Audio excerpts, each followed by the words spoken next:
الإخوة بعث لي ميساج. À كل حال بارك الله فيكم الإخوة. بعد الجمعة il y en a qui viennent me faire des remarques. بارك الله فيهم. Parce que c'est comme ça qu'on avance et c'est comme ça qu'on s'améliore. Donc il y a un frère qui m'a fait une remarque la semaine dernière, mais je vais en parler tout à l'heure. Et il y a un frère qui m'a envoyé un message. J'ai préparé la réponse, mais je vais lui répondre bi'idhnillah la semaine prochaine. Mais je vais vous dire ce qu'il m'a dit. وبارك الله فيه. ذكر بعض أهل العلم. Alors certains savants ont dit على من يعطي دروسا في المسجد قبل خطبة الجمعة لعدة أسباب وأهمها. Celui qui donne des cours, comme je le fais là, vous voyez, comme je le fais là, donne des cours avant خطبة الجمعة. أن ذلك لم يكن من عمل سلفنا الصالح. Ce n'était pas quelque chose que les gens avant faisaient, que les salaf al-salih, c'est-à-dire les pieux prédécesseurs, faisaient. أن إلقاء الدرس فيه إشغال لعموم المبكرين للحضور المسجد عما جاءوا له من تلاوة القرآن والذكر والدعاء. Celui qui donne un cours comme je le fais là, je vais perturber les gens qui lisent le Coran, qui sont venus à la mosquée plus tôt pour lire le Coran et pour s'occuper de la lecture du Coran. الاحتجاج بحديث أخرجه. Alors, il y a un hadith qui était rapporté par Abu Daoud والترمذي والنسائي وابن ماجه وأحمد وابن خزيمة أنه صلى الله عليه وسلم نهى عن الحلق يوم الجمعة قبل الصلاة. Le prophète a interdit le hilaq. Le hilaq, c'est quoi? C'est les cercles.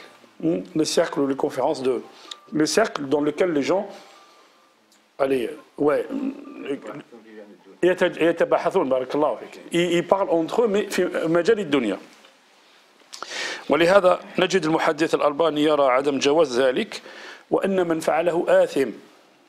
وكذلك الشيخ الفقيه ابن العثيمين يرى أنه منكر وبدعة. بارك الله فيك. Alors vous dites quoi?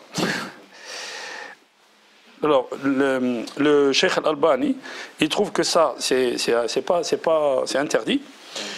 Et celui qui le fait آثم, c'est-à-dire qu'il est dans le péché. والشيخ الفقيه ابن العثيمين il dit rahimahullah, ceci c'est pas quelque chose de bon et c'est même une bid'a, c'est une innovation. Voilà. Ok. Alors j'ai répondu au frère en lui disant que barakallahu fik وهذا الأقوال مطلع عليهم.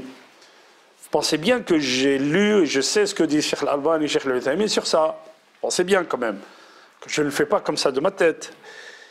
Mais j'ai dit au frère que quelqu'un qui cherche la science, si vraiment quelqu'un cherche la science, il ne s'arrête pas à un avis.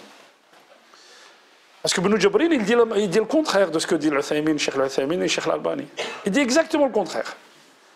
Alors, quelque chose qui n'a pas été fait par Salaf Salih, il y en a même une trentaine de compagnons et de successeurs qui l'ont fait. Hatta yurwa anna Aba Hurayra, il tenait comme ça le mimbar wa yukhatibu an-nas qabla khuruj Omar, avant que Omar ibn al-Khattab y sortait.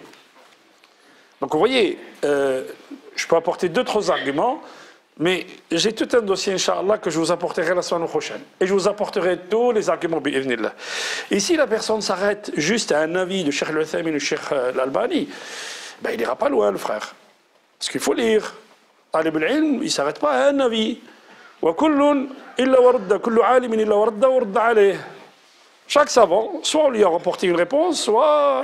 Et lui, il a répondu à quelqu'un d'autre. Donc on ne s'arrête pas à un avis. Si on s'arrête à un avis, l'ilm يتحجر عن الإنسان. هذا هو التعصب. نحن لا نتعصب للرجال. On n'est pas sectaire par rapport aux gens, par rapport aux hommes. On prend le haqq. أينما كان. Je vous apporterai des arguments, mais alors détaillés par rapport à ce qu'a dit Cheikh Al-Uthaymin et par rapport à ce qu'a dit Cheikh Al-Albani bi'idhnillah. Mais ce n'est pas moi qui répondrai, les frères. Ce n'est pas moi qui ai répondu. Ce sont d'autres savants qui ont répondu. L'insan est hein. Et regarde, ce n'est pas parce que quelque chose a été dit par Cheikh Al-Uthaymin qu'on s'arrête là. Sinon, alors on s'arrête chez l'imam Malik. Parce que l'imam Malik, il est plus proche du prophète. On s'arrête à ce qu'a dit l'imam Malik, on s'arrête là. Ben non. Le Shafi'i, qui était l'élève de l'imam Malik, qui disait إذا ذكر الحديث فمالك النجم. Quand on cite le hadith, quand on parle du hadith, du sens du hadith, Malik, l'imam Malik, c'est la star, c'est le najm. Personne ne peut égaler l'imam Malik في الحديث. ومع ذلك, l'imam Malik, on lui a répondu sur certaines choses, sur beaucoup de choses même. Mais il est où le problème? Il n'y a pas de problème. Le respect reste entier par rapport aux savants. Hein. On ne dénigre pas les savants, bien au contraire les frères. Hein. Mais on ne s'arrête pas à un avis. Donc le frère s'est arrêté à un avis, marhaba, ici il prend l'avis, mais quel mouchkil, on prend d'autres avis, wallahu a'lam. Mais le fait de dire que lam yaf'alu salaf salih, non. حديث الحلاق الناس جاوبوا الشيخ العثيمين حديث الحلاق أن الناس كانوا يحلقون في المسجد ويتكلمون في أمور الدنيا. Les gens ils faisaient des cercles dans la mosquée et ils parlaient des choses de quoi? Des choses de la dunya. Et le Rasul leur dit ne faites pas ça. Soit vous venez à la mosquée pour lire le Coran, si vous n'êtes pas à la mosquée pour lire le Coran, ne faites pas ça.